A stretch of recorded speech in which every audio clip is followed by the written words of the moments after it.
पहाड़ों की तलहटी में एक छोटा सा गांव था, जहां खेतों में लहलहाती फसलें और रंग-बिरंगे फूल गांव की खूबसूरती बढ़ाते थे। गांव में रहती थी सूरजमुखी, एक छोटी सी सूरजमुखी की कली। सूरजमुखी के आसपास गुलाब, चमेली और रात की रानी जैसे खूबसूरत फूल खिले हुए थे।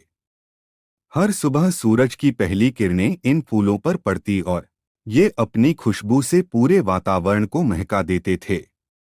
सूरजमुखी को बड़ा दुख होता था।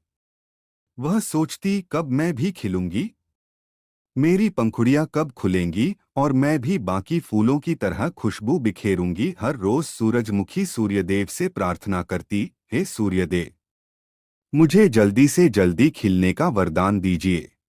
कुछ दिनों बाद सूरजमुखी की कली धीरे धीरे खुलने लगी।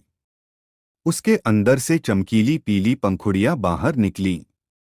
सूरजमुखी सूरज की तरफ मुखातिब हो गई। उसकी पंखुड़ियां सूरज की किरणों को समेटने लगीं। सूरजमुखी एकदम सूरज की तरह चमक रही थी। अब वह बाकी फूलों से कहीं ज्यादा खूबसूरत लग रही थी। सूरजमुखी की खुशबू भले ही न हो, पर उसकी चमक दूर दूर तक फैल रही थी।